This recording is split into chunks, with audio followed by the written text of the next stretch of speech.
Hey, Upstream listeners. Today, we're releasing a conversation I had with author Rob Henderson on the state of modern romance. We discuss evolutionary psychology, pickup artist culture, dating advice, and much more. Please enjoy the episode and feel free to drop a comment letting us know if you like this kind of discussion.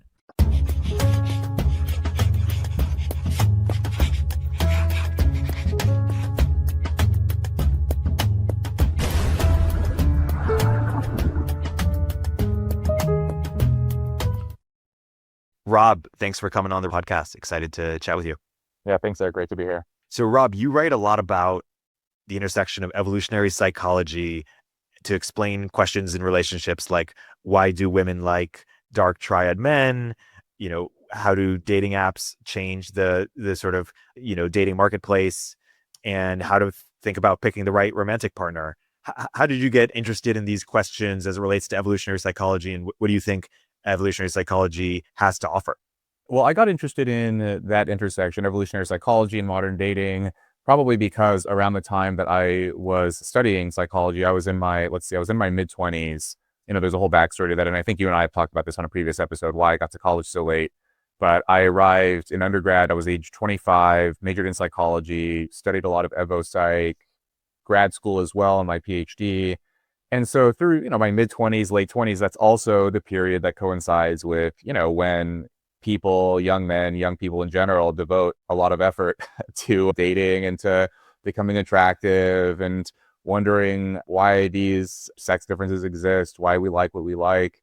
And it was kind of a relief in a way, I think, when I started digging into the empirical research, reading a lot of books, listening to interviews with evolutionary psychologists and other scholars, that there is, scientific explanations for why men like what they like, why women like what they like. Of course, there's a lot of overlap, and we all generally tend to like a lot of the same things, but there are pronounced differences as well.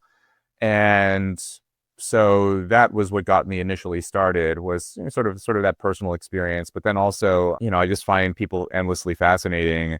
And so digging into how mating efforts explain so many other facets of human behavior, from jealousy to homicide to envy to insecurity and anxiety around social status and those kinds of things that you would think might be kind of far removed from romance and sexual attraction, but a lot of those things are actually intertwined. So that was what got me initially interested. And then, yeah, more recently, I've written a piece about, how people choose romantic partners, how to go about it in a wise way. And right now, there's this ongoing discussion with the shooter of the United Healthcare CEO, Luigi Mangione.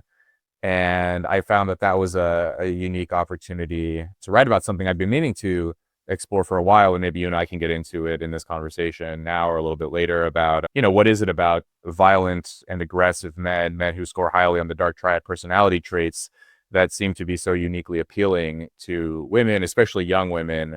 And so, yeah, I just think take an evolutionary psychology lens to a lot of these seemingly mystifying behaviors, and it's really helpful.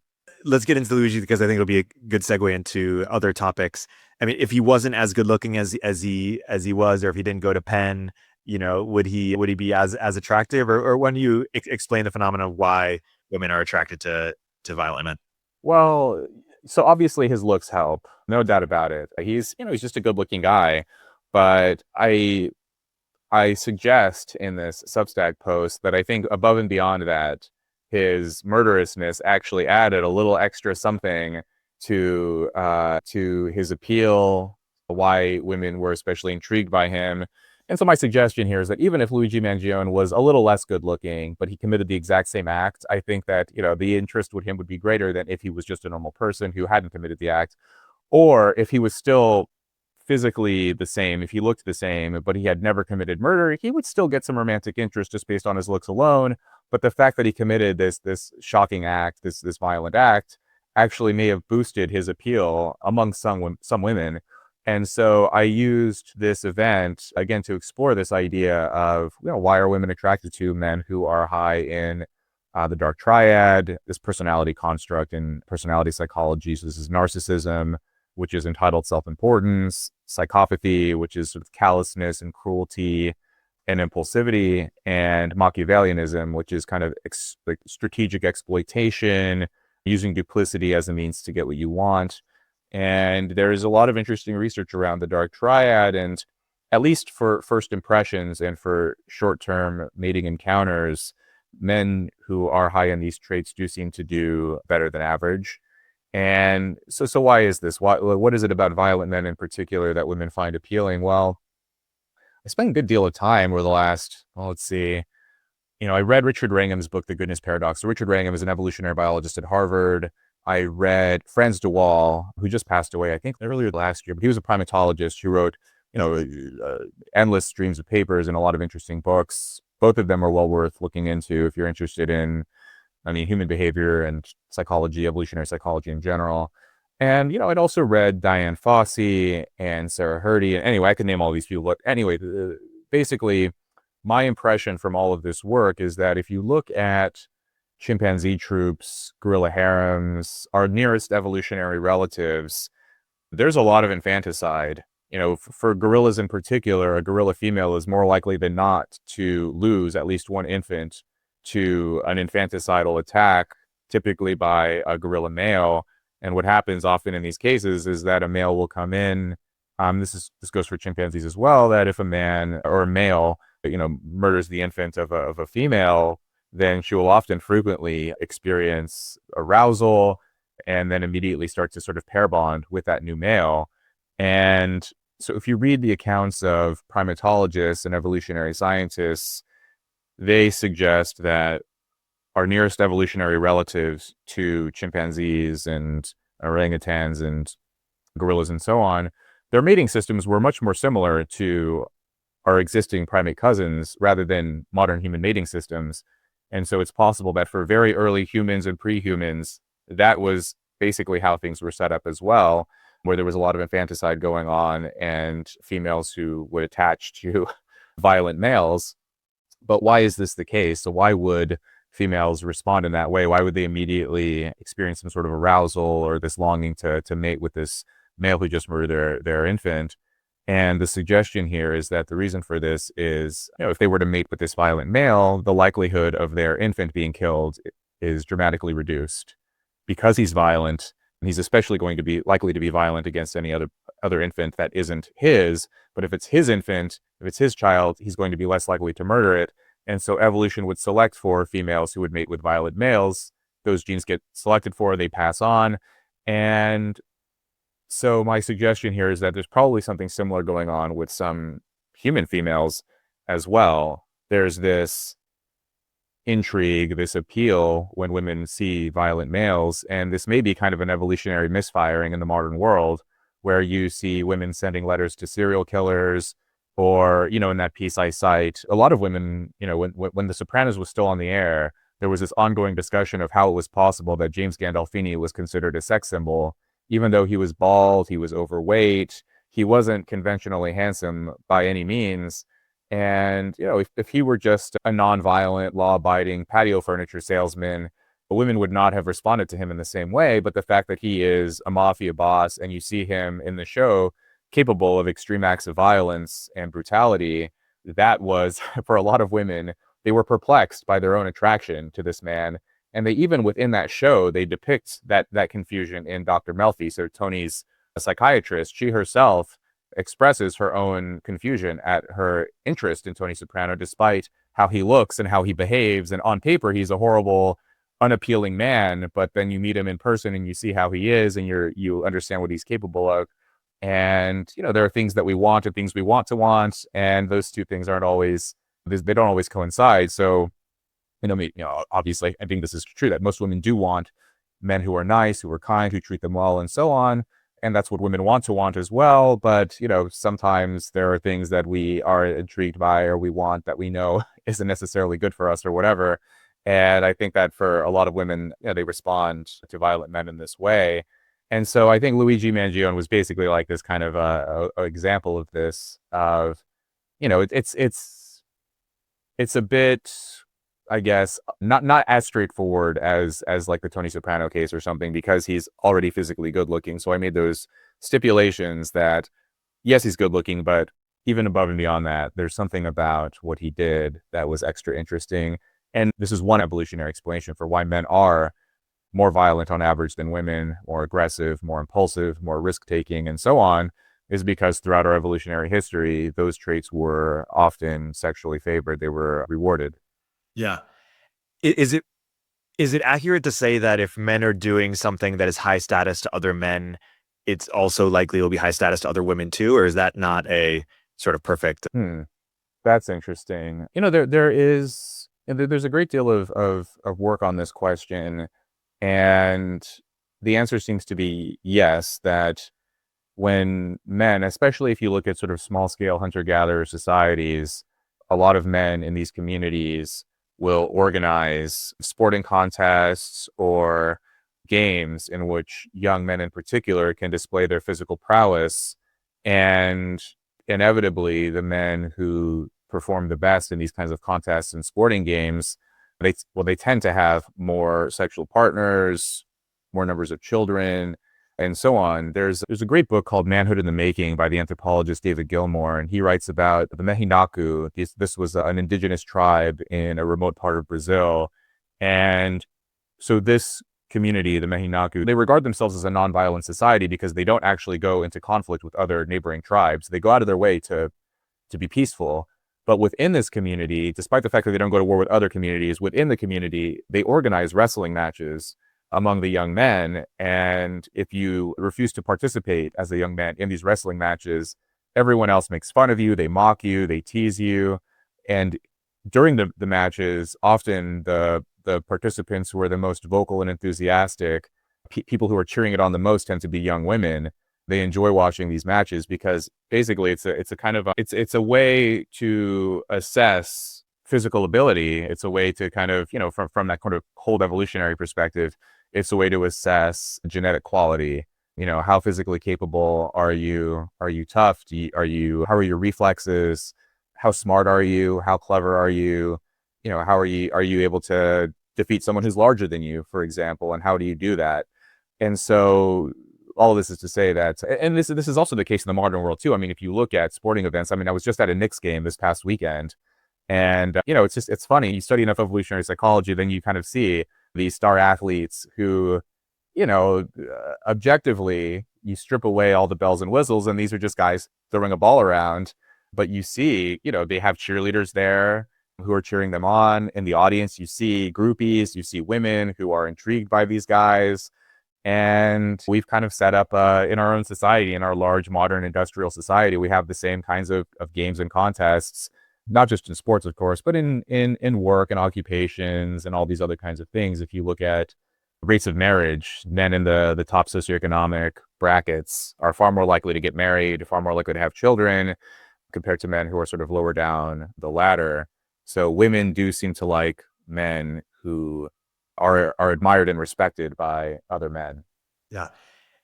We'll continue our interview in a moment after a word from our sponsors. Even if you think it's a bit overhyped, AI is suddenly everywhere, from self-driving cars to molecular medicine to business efficiency. If it's not in your industry yet, it's coming fast. But AI needs a lot of speed and computing power. So how do you compete without costs spiraling out of control? Time to upgrade to the next generation of the cloud. Oracle Cloud Infrastructure, or OCI. OCI is a blazing fast and secure platform for your infrastructure, database, application development, plus all your AI and machine learning workloads. OCI costs 50% less for compute and 80% less for networking, so you're saving a pile of money. Thousands of businesses have already upgraded to OCI, including Vodafone, Thomson Reuters, and Suno AI. Right now, Oracle is offering to cut your current cloud bill in half if you move to OCI for new US customers with minimum financial commitment. Offer ends March 31st. See if your company qualifies for this special offer at oracle.com/turpentine. That's oracle.com/turpentine.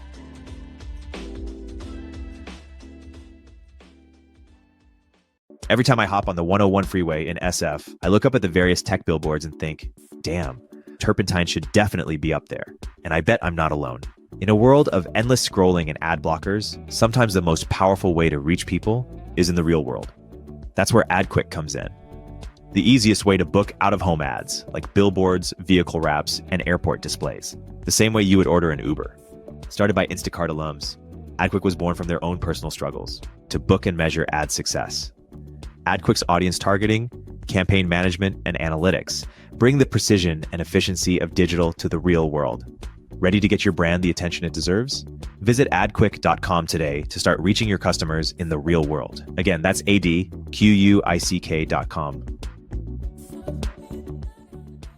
And so, you think about your Luigi story. I was, in terms of women liking men who are more violent, the question I was going to ask is like, what is the takeaway for men? Because of course, men aren't going to, listeners aren't going to be, violent as a way to pick up women. But, and I want to segue this to a broader topic, which is, or a backdrop I'll set, which is, in the late 2000s, there was this book called The Game, which chronicled the rise of sort of pickup artists, i.e. these nerds who, studied evolutionary psychology and other topics and tried to take insights along with their own independent research and create a community around sort of, getting better at picking up women, either for short-term or long-term sort of relationships. And I haven't really heard about that community in over a decade or so. And I'm curious, just maybe 10 to 15 years out, like, was that community successful, or were those tools successful? And I think, were those tools successful in the ways that they wanted? Because there was always a question of, did that attract the type of person? And we can do a segue later to your post about how to pick the right partner. Did that attract an insecure person, or did that attract the type of person that they want in a wife, in a partner? And so, anyways, there's sort of a few, questions there, but I'm curious if you could riff on some of these topics. Yeah, I mean, so I read the Game, the Neil Strauss book. Yeah, I mean, I thought it was interesting. I think by the time I got to it, it was probably a little out of date or whatever. I think I read it in like 2011 or 2012.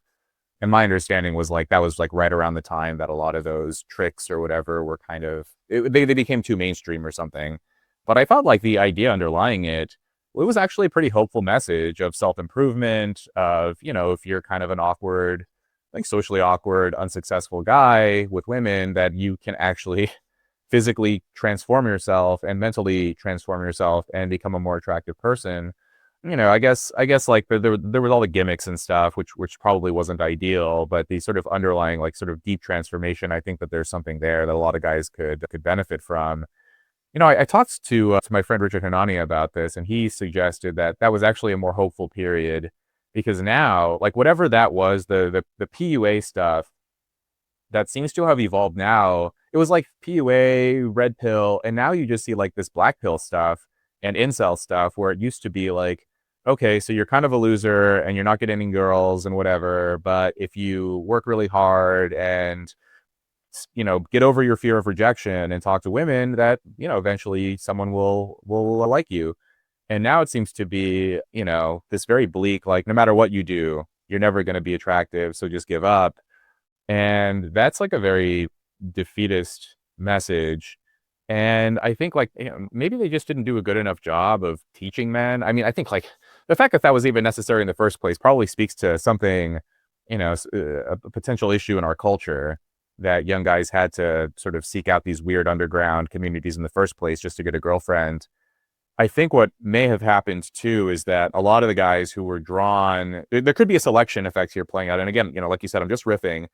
One thing that could have happened is, so guys they read The Game, they go out, meet girls, whatever.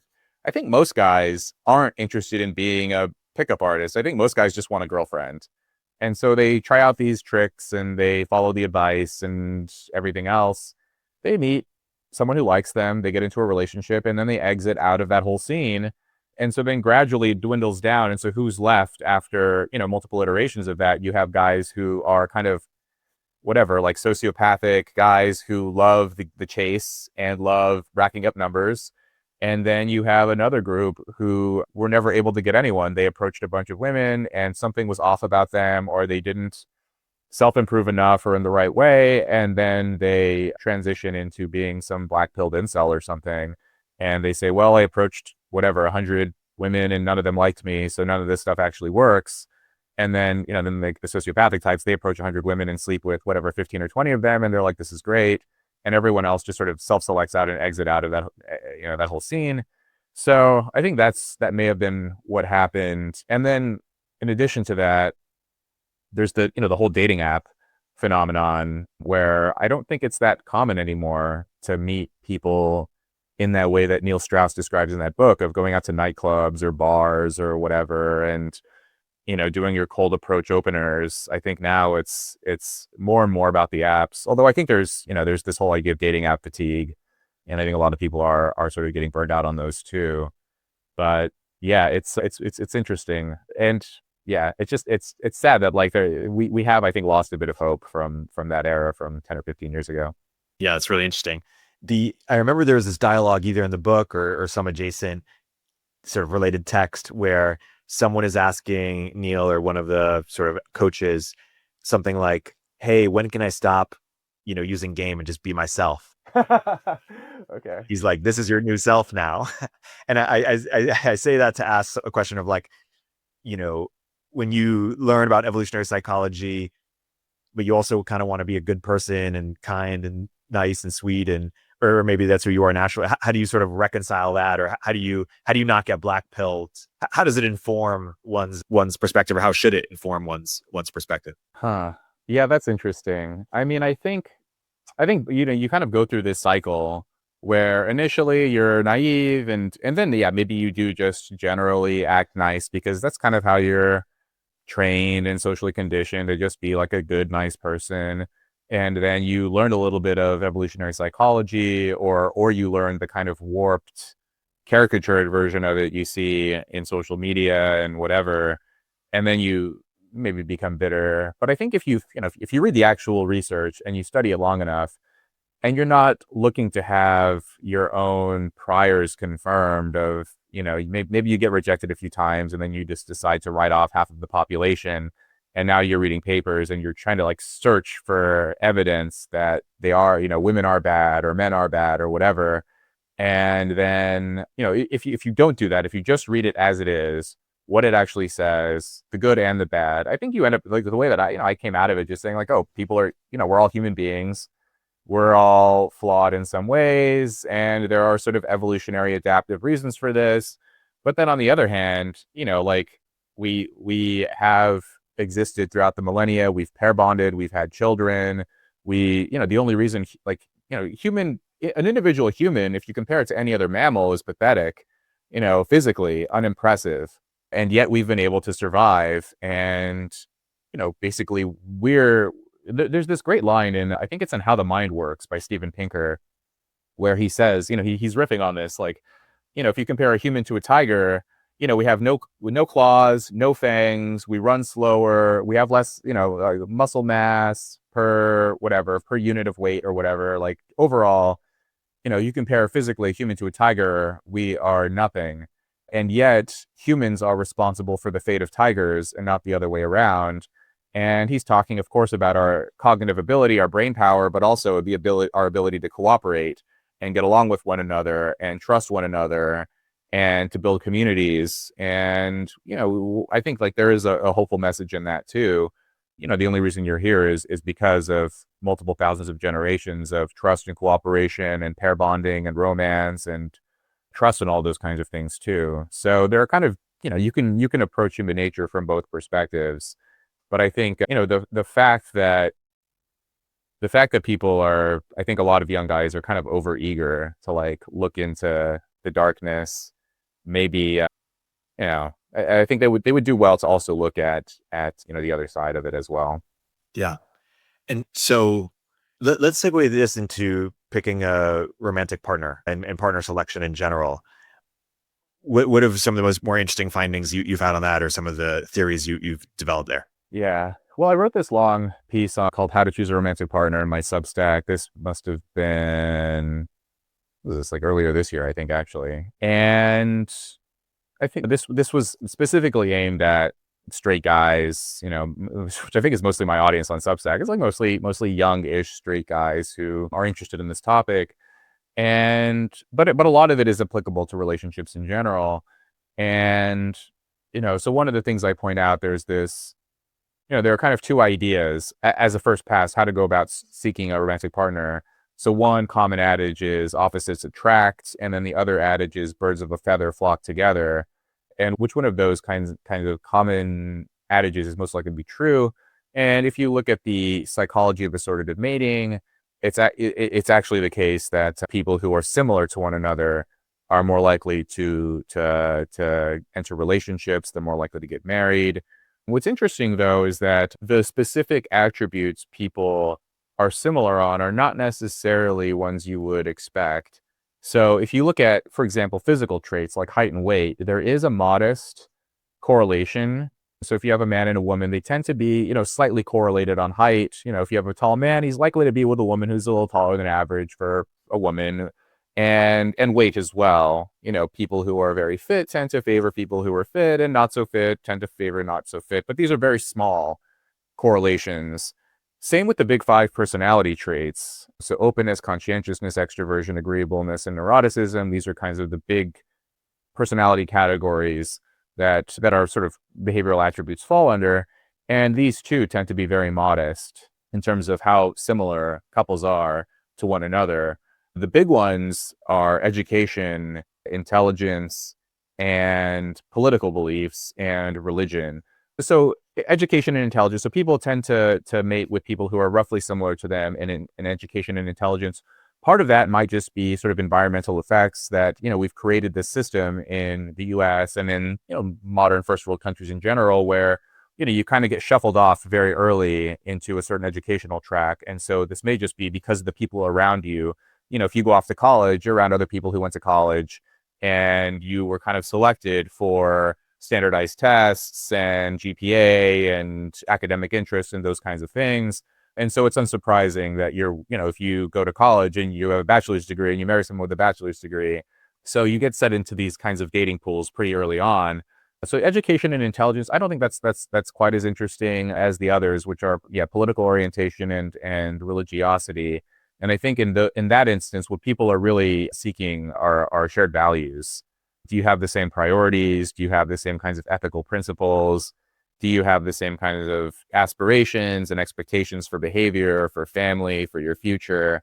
And this potentially may pose a problem because I'm sure you're aware, Eric, and a lot of your listeners, that there's been this sort of gender divergence in political views with men going, depending on the survey you look like, men going slightly to the right, but women have veered dramatically to the left. And women are far more likely than men to say that they are completely uninterested in dating someone of a different political view than them.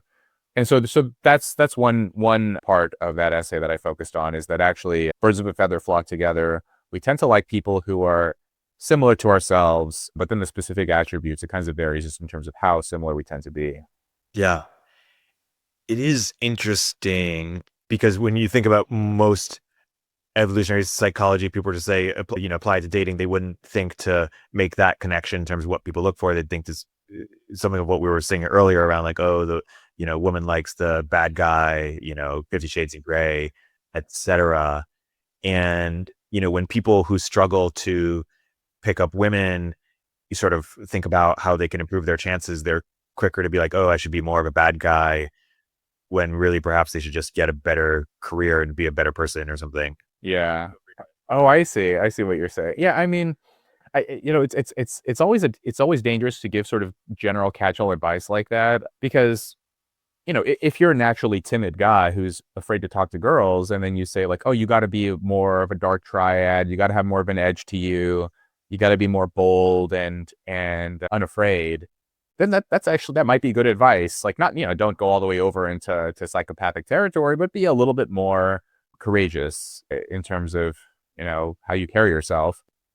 But of course, if you deliver that same exact message to guys who are already kind of borderline on the fence in terms of their dark triad characteristics, if they're already kind of high in narcissism and psychopathy and so on, and you say, you got to be as bold as you can, you got to get out there, you got to put yourself out there and take risks, then you're going to encourage them to potentially do dangerous things, or to hurt people, or to put people in dangerous or uncomfortable situations. And so it's tough, that kind of catch-all advice. And so, tailor it to yourself, I guess. If you're a timid guy, then that's worth listening to. But sadly, I guess, if you're high in dark triad, you're not going to tailor any advice. You're probably just going to do whatever you want anyway. So yeah, I think that's right. The other thing, speaking of this assortative mating point of, the birds of the feather flocking together, this is also true, interestingly, for dark triad personality traits. So people who are high in these three dark triad traits, they tend to mate with people who are also similarly high in them. So people who regularly engage in deception or manipulation or strategic social games and trickery, they tend to pair up with one another, which is interesting as well. Narcissists tend to be drawn to other narcissistic types, whereas people who aren't so high in those traits tend to actually avoid those people, especially for long-term relationships. It's possible, the average person may find someone with these dark triad traits alluring, maybe for a short-term interaction, maybe for a one-night stand, maybe for something very casual, very quick. But in terms of committed relationships, yeah, people tend to avoid people with those traits. We'll continue our interview in a moment after a word from our sponsors. Hey everyone, Erik here. In this environment, founders need to become profitable faster and do more with smaller teams, especially when it comes to engineering. That's why Sean Lenihan started Squad, a specialized global talent firm for top engineers that will seamlessly integrate with your org. Squad offers rigorously vetted top 1% talent that will actually work hard for you every day. Their engineers work in your time zone, follow your processes, and use your tools. Squad has front-end engineers excelling in TypeScript, React, and Next.js ready to onboard to your team today. For backend, Squad engineers are experts at Node.js, Python, Java, and a range of other languages and frameworks. While it may cost more than the freelancer on Upwork, billing you for 40 hours, but working only 2, Squad offers premium quality at a fraction of the typical cost, without the headache of assessing for skills and culture fit. Squad takes care of sourcing, legal compliance, and local HR for global talent. Increase your velocity without amping up burn. Visit choosesquad.com and mention Turpentine to skip the waitlist. So if men are asking, like, what is the best way they can improve their mating value, and they have to, there's like the career stuff, there's like the fashion stuff, there's like the, looks, physical bodies stuff, there's the sort of personality angle. Either it's become a little bit more dark triad, like you were suggesting, or sort of become a bit more sort of put together or confident in kind of different ways.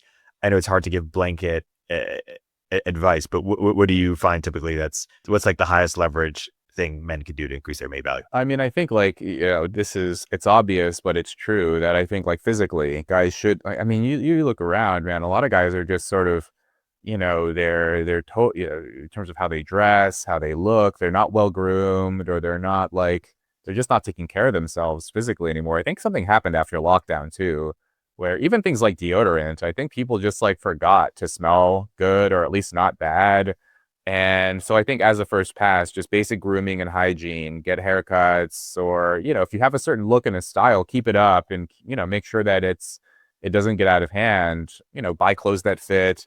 And then, I think going to the gym, a lot of guys will talk about how there's a dramatic difference between being husky or being fat versus just being like normal weight. So I think, like getting to the gym, lifting weights. And so I think physically there's a benefit, but also I think psychologically, just being in good shape will give you a little extra confidence when you talk to women. And of course, like the same advice would hold for women as well, of just trying to look as best as your genetic potential will allow. All of us have different ceilings, but try to get as close to that ceiling as possible. And what else? And then, of course, like try to become as educated as your ability will allow as well. So, don't neglect your educational credentials, because that will often, especially if you're a really young guy, I mean, it varies depending on what you're interested in. I know of multiple people actually now who've dropped out of college and have pivoted into very successful careers, but most guys would not be in a position to do that, or they don't have the skill set to be able to do that. So, education is important too for most guys, not every guy. And then, try to earn some money, and, get promoted, be successful in your career, and then also get your living situation in order. It's kind of sad now, I've talked to women recently about this, about how little effort is required now, I think, to impress a lot of women, young women in particular, in terms of how you live. So if they come into your house or your apartment or whatever, and they see that you have, a nice bed frame, and it's clean and it's well kept, And the sink has soap and like just very basic, there are towels, they have if they stay over and they know that you have a spare toothbrush, like they just feel like it's a comfortable, cozy space for them. They're far more likely to come over and stay over and want to come back. So little things like that can go a long way too. And yeah, I mean, I think that's a good starting point. That whole, there's this like meme going on, looks, money, status. I mean, those things help too. And those are kind of superficial attributes, but they help. And then, yeah, I would say, just sort of focus on that kind of internal confidence as well. But that'll come, I think, with success, with time, with, physically improving yourself and professionally improving yourself.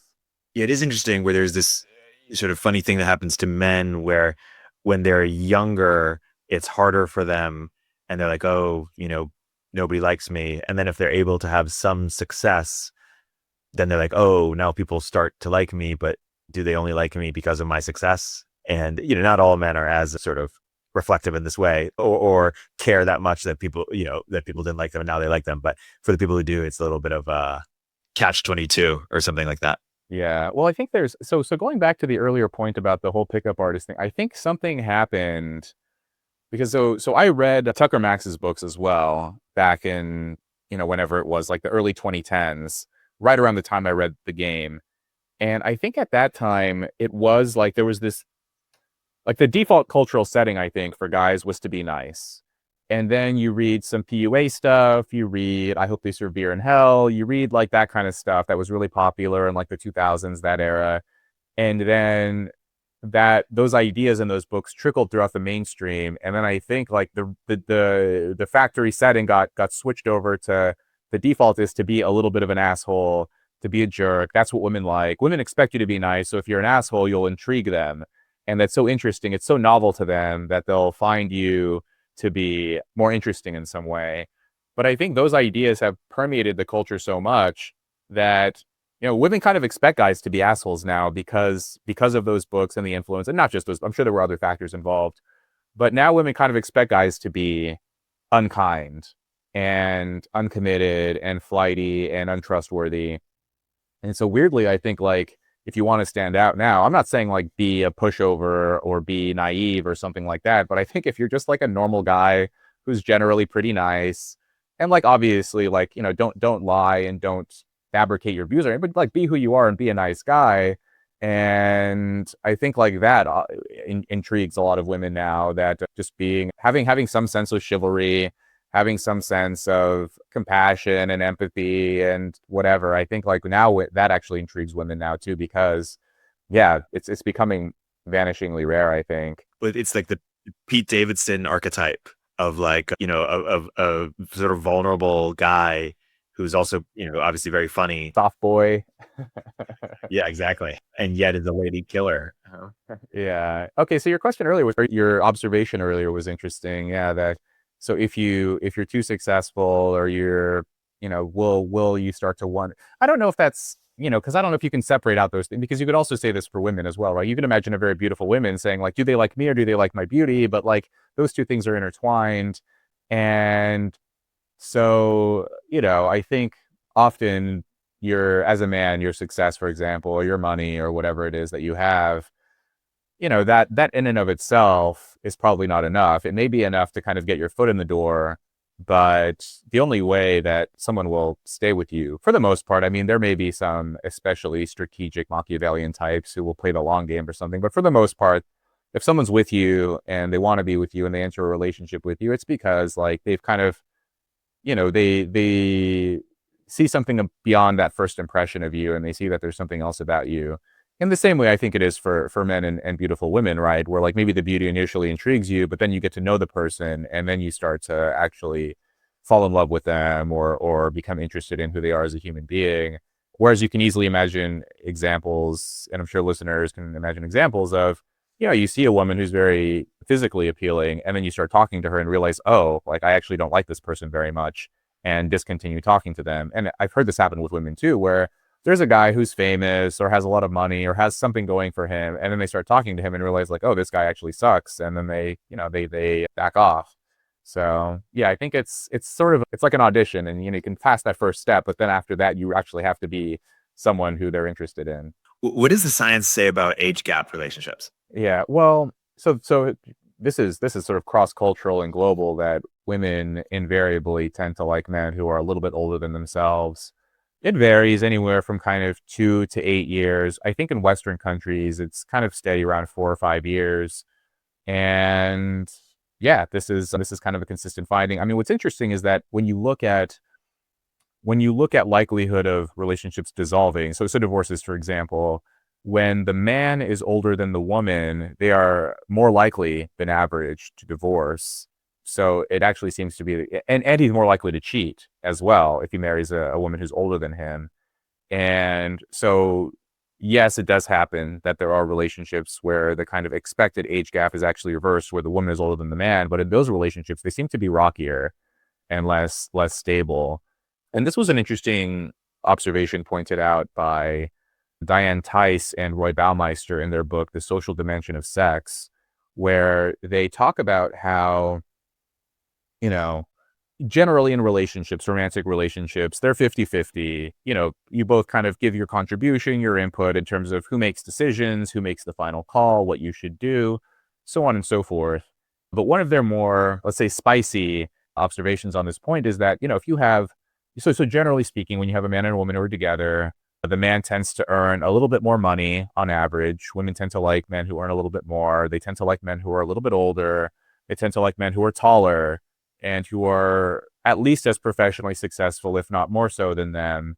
And so basically their suggestion here is that these kinds of romantic preferences actually kind of recapitulate gender inequality. So why is it the case that overall men earn more and so on and so forth? Why are they more successful? Well, part of it is because, women tend to like men who are successful, who have those attributes. So that was one kind of spicy piece of that. The other one was that, in most relationships, one person does seem to hold a little bit more of that sort of final decision-making influence, and usually tends to be the man. And they point out here too that, if you imagine that you have a friend, if you're a same-sex friend, if you're a man, it's a male friend, if you're a woman, it's a female friend. And this friend of yours is a little bit shorter than you, earns a little bit less money than you, is a little bit less professionally successful, and so on and so forth. Generally speaking, with this friend, it's probably a 50-50 relationship. You're probably on an equal plane. But whenever someone has to make a final decision or make that sort of final call of what to do, it would probably be unsurprising that it would be you rather than the friend, simply because of those additional attributes that you have. And so yeah, I think, that was an interesting point that they made. And I read this passage to a few different women, and privately they were like, yeah, that does make sense. Yeah. It's really interesting. You were talking about how sort of the PUA pickup artist sort of community morphed into this black pill incel community. And it's also worth mentioning that Me Too happened and, sort of changed norms perhaps a little bit, or, perhaps intersected. But the black pill incel movement, I mean, it's easy to say that, they're not really serving their own interests unless their interests are camaraderie among other men who are also struggling. But maybe they, I'm not familiar enough with the community to know if this is their goal, but maybe they hope that with enough sort of victim sort of grasping that they can achieve the desired protected status that other marginalized groups and deference. That's not happening. That's not happening for them. Yeah. Exactly. So they should, I'm curious why they don't just pivot, because it's beta. It doesn't get them what they want. And, it's just better to have some agency over your life. Yeah. Yeah. It's just not going to happen. Like as a male, you're never going to get that kind of the same. Yeah. That sympathy is just not going to get elicited. No, women look at it with disgust. Yeah. I mean, this is just, that's just that classic observation that, if someone sees a woman in distress, they want to help her. If someone sees a man in distress, they're kind of like, they get the ick or whatever, like they're just not, yeah, it's just not, you can't really kind of exploit your own sadness or use that as an instrument to get what you want. You just have to suck it up and yeah, I mean, I think like some of those communities, maybe they started out with good intentions, like I can imagine them sort of beginning as support groups, but then over time, a lot of online spaces, they devolve and the kind of most extreme views take over. And so I could imagine initially maybe some of these incel groups or whatever, it was just like sad guys who were like, man, this sucks. And it's nice to hear that other guys out there are struggling too. And then it devolves into like women are evil and my life's never going to get better and let's all cry together. And yeah, it's really, I think like in a way, like the internet overall, I think the internet in terms of social community, it's been kind of mixed, good and bad. But I think this in particular has been bad in a way that these guys can cluster together. Because I think what used to happen, especially if you were like a young teenage boy and, girls didn't like you and things just weren't going well for you, just like they usually don't for any teenage boy, you're kind of isolated and you're alone and maybe you're embarrassed to talk about this with your friends. And then you just kind of get older and grow up and get over it and get a job and become an adult. And, that's just part of that whole rite of passage of being an awkward teenage boy. And then you grow out of it. But now I think you can sort of prolong that aggravation. You can prolong that feeling of being beleaguered by going online and being sort of socially validated and rewarded for it, where the whole status game in these incel message boards or whatever is like, who has the saddest story about how your life sucks the most, and those posts get the most likes. And so you've created this perverse competition to be the biggest loser possible. Just on that note, there was this funny Twitter interaction where someone described this guy as the LeBron James of incels. Apparently, fucked around and had sex, and he was sort of celebrating that. And other incels were taking him to task, saying, "Hey, why did you do that to us?" And he tweeted something like, "We're incels. We're not Jedi. Like, this isn't like a code. Like, we should be trying to get out of this, not stay in it." But yeah, exactly. Yeah. Yeah, that's insane. I mean, it's hilarious that like, how could you do this to us? Meaning like what? Like get a girlfriend? Like, yeah, that's just wild. It's funny. I mean, you said this in another podcast, but it's like this is the last area of life where it's not just you press a button on your phone and you get food or you get car. It's not, you can't solve it, easily. It's not like you can't just press a button, get a personal trainer, you get fit. It's like, it's actually kind of hard. There's risk involved. There's a lot of uncertainty. There's false starts. And, it's really, it can be more demoralizing than anything else, because it's sort of the most real sort of analysis of you as a person, right? In some senses, what is the opposite sex thing of you? It's like the most raw version of that. Yeah, it is like a very, it's like a confrontation with mother nature, like are you worthy? And I think like those two areas in particular. So one is friendship. I think like a lot of people shy away from, building a good social circle and making friends and so on, because like you don't have complete control over that. And it's the same with romantic relationships where, it's just that you can't control what other people think of you. And I think for a lot of people that's very scary. But yeah, everything else, all of modern life's conveniences. Yeah, you're warm, you're sheltered, you're fed, you're entertained. Every other aspect of your life has been taken care of. But there's this one area of fulfillment, romance, where, I think we tried to create that tap of a button with the dating apps, but we ended up probably making the problem worse, or at least not improving it as much as we'd hoped. And so, yeah, people are sort of lashing out. They're not used to having to suffer and struggle and change themselves in some way in order to get what they want. And if this used to be like, I think it used to be kind of common knowledge too. I mean, I think like that's one of the ideas that I point out in that How to Choose a Romantic Partner piece in my Substack, is that there's so much advice for young people as far as like what college to go to, what major to choose, how to ace a job interview, how you should be thinking about your career, and books and motivational speakers and all these kinds of things out there. And it's mainstream. It's not, like I remember, talking to a friend who told me that he bought these DVDs to learn how to pick up girls. This might have been like it was like a PUA box set back in the day. And he told me he was like nervous about it. He was like, he was like hiding it. He didn't want people to see it, which on the one hand, like I get his embarrassment. I totally get it. But on the other hand, if he had bought a box DVD set for professional advancements, had an ace job interview and get promoted in an organization, that's perfectly acceptable, right? But like both of those two things in your life, career and romance, those are equally important. So it's funny that we mock people and make fun of people or judge people for trying to improve in the one area versus the other, where it's totally normal and expected. And so there's this absence of useful information out there, and there's this weird kind of stigma and embarrassment around like a young person trying to seek honest and authentic advice for like how to find someone you're compatible with and how to build a relationship together.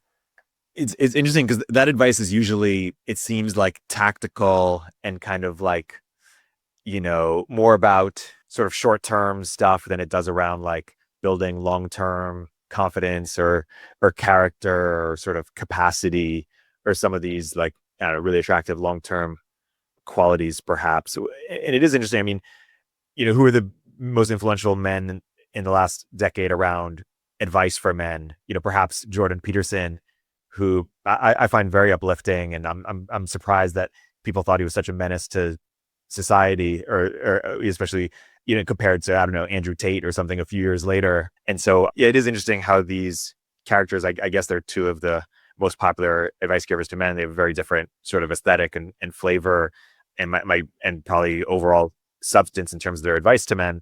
Though perhaps there's some overlap around being confident, taking age, matters into your own hands, etc. And I'm curious if where the manosphere will develop, if the next sort of influencer will make Andrew Tate look tame, or if that was kind of a sort of an exception, and there'll be more sort of Jordan Peterson like, in terms of sort of having real integrity, real character, being a good person, but also being a realist as to how the world actually operates. Yeah, that's a good question. I mean, on this point about, like self-improvement, I guess it's, yeah, connected to what we were talking about earlier. I think like another area that men could work on actually is, because I mentioned friendship. A lot of guys, I think, are like sort of struggling socially, not just romantically, but socially. And so, like in that conversation that I mentioned before that I had with Richard, I pointed out that, a lot of young guys, they want to know how to talk to girls, but actually what they need to learn to do is talk to people. And if you have no friends, it's just going to be way harder to get a girlfriend. So I would say like try to make a friend first before you try to get a girlfriend. Try to have one or two friends that you hang out with that like kind of keep you socially aware and well practiced, sort of exercise that social muscle of just interacting. And I don't mean like on like your Xbox headset or online, but I mean like physically in person in meet space of, meeting up for meals or playing sports or hitting the gym or taking walks. Like start somewhere where you're actually meeting people and interacting and sort of like getting the rhythm down of a social interaction. And I'm sort of like talking about like the almost like the worst case scenario of a guy who has like no social life. But even if you do have a modest social life, like keep it going and try to build it and make it better. Women respond to that. Women are way more adept at this. Like I've only just now, and I've talked to this with my friends too, only in the last couple of years. So women, when they get a new boyfriend, they introduce the guy to their friends. And then later, they like when the boyfriend is away, like in a later subsequent interaction, they'll say, "What did you think of him?" And they all give their character evaluation of this guy. Guys don't really do that until later. Like, once you reach your kind of later 20s, when you become a little bit more socially aware and mature, when you have a sort of wider breadth of perspective, then maybe you learn like, oh, let me ask my guy friends what they think of her. But when you're in your teens and 20s, like it's like you don't even think to ask your friends what you think of this person. So it's useful to have your friends as a resource when you are seeking a romantic partner to get their input on that. Say, build your social circle. And then, yeah, your question about like, as you know, I'm a big admirer of Jordan's. I don't, I'm still kind of perplexed by Andrew Tate because, obviously he's done a lot of bad things in his life, but I kind of thought of him, at least initially, as like kind of a character. Like I viewed him almost in the same way that I viewed like a rapper from like, like when I was growing up, like the sort of 50 Cents or like the Dr. Dre, Eminem, like that era of like, yeah, there was like a grain of truth in what they were saying, but they were also performing for an audience. And they were intentionally saying provocative and inflammatory things because they knew that like the teenage boys would think it was cool. And they knew that, suburban moms, their hair would get set on fire and say, "Oh, how could anyone say this? This is so horrible." And I thought he like that was the character he was playing. Now, I'm less sure. I don't follow him that closely, but like, yeah, the core message there of like, yeah, taking your life into your own hands, hitting the gym, stop feeling sorry for yourself, all of those kinds of things. It's a little bit out there, and personally, I hope we don't. There's nothing more extreme than that on the horizon, and yeah, I think like he had a large following and he had his moment, but my impression is like, yeah, he's kind of peaked. Yeah. He's like a mix of Ty Lopez and sort of like the internet hustler. Well, also, he has some Jordan Peterson in that he gives advice to men, but then also some Alex Jones, and that he's like conspiracy, sort of weighing in on global events. It's sort of like a, very populist, anti-elite energy. He's just like a content machine, basically. Like, and he's an entertainer. Yeah. Yeah.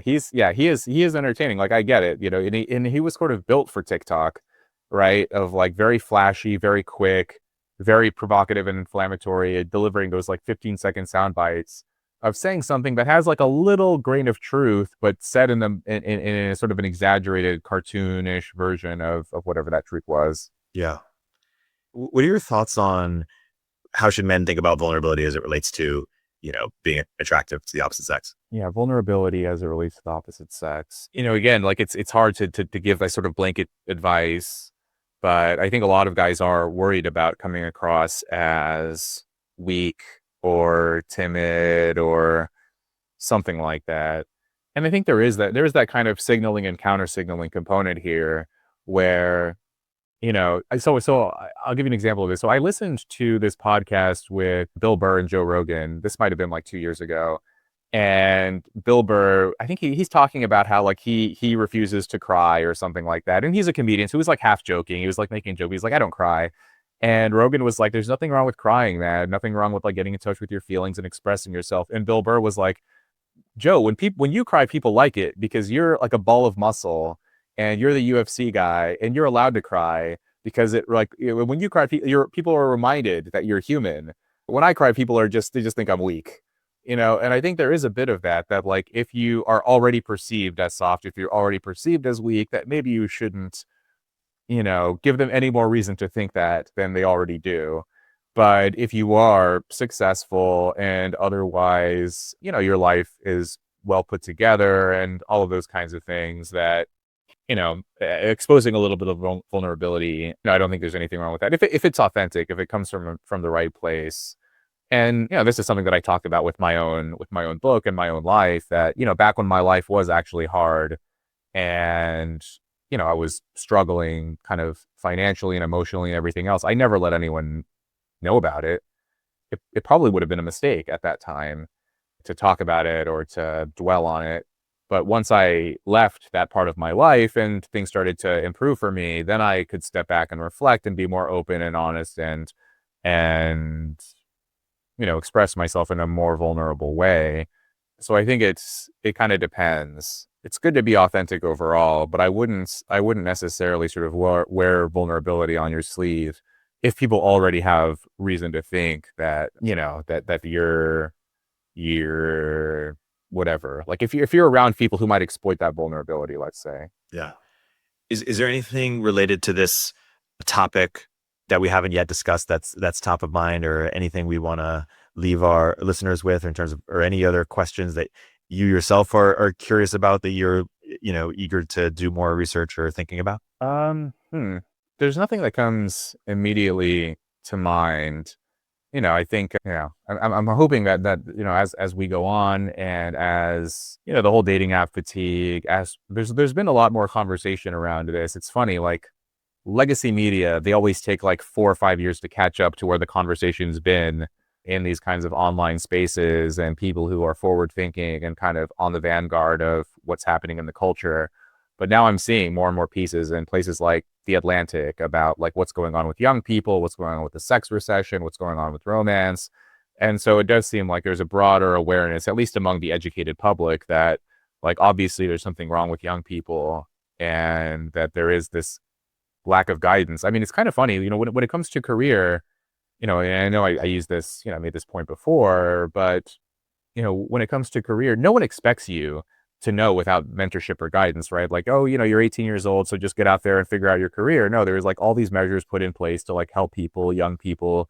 There's outlets, there's guidance, there are people who are willing to help you along the path. But with romance, it really is just the Wild West. Part of it, I think, is just older people in the older generation. They have no sense of what's going on anymore. Like even if they could give advice, I think a lot of them are just kind of bewildered at the current state of things.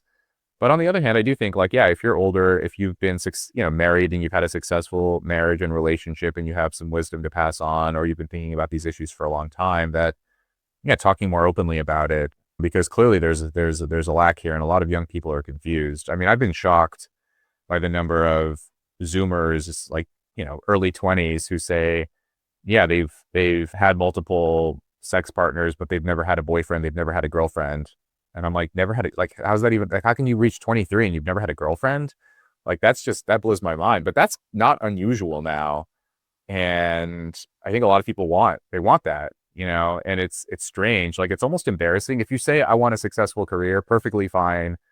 People will applaud you for it. But if you say, I want to have a successful and happy marriage, or I want a girlfriend who I care about and who likes me, somehow that's like an embarrassing thing to say, which I think is too bad. So I'm hoping, yeah, through these kinds of conversations, we'll be able to get past that. Yeah, no, that's a good place to. It's a good place to wrap. One white pill I'll leave us on is I did a dating app experiment with a friend where basically we created our own little Hinge for maybe like 200 people that we knew or friends and friends of friends, and I see all the data on the back end. And originally I was like, oh, I know the dating app data. It's going to be this power law where, some of the men are going to get all the swipes and some of the, all the men are going to coalesce around the best women.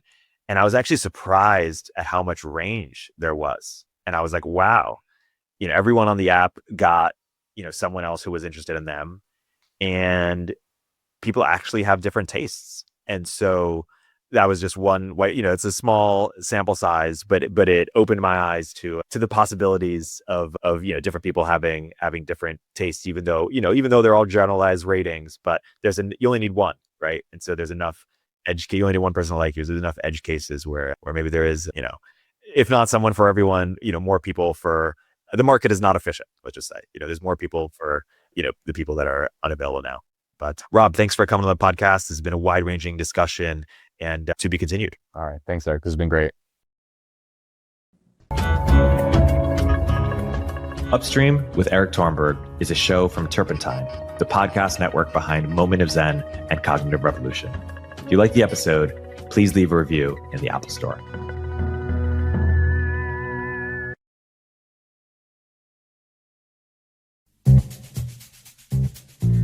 Hey everyone, Erik here. At Turpentine, we're building the first media outlet for tech people by tech people. We're the network behind the show you're listening to right now. We have a slate of hit shows across a range of topics and industries, from our AI and investing cluster of podcasts to shows that drive the conversation in tech with the most interesting thinkers, founders, investors, and influencers, like Econ 102 with Noah Smith. We're launching new shows every week, and we're looking for industry-leading sponsors. If you think that might be you and your company, email me at erikaturpentine.co. That's ERIK at turpentine.co, and let's partner together.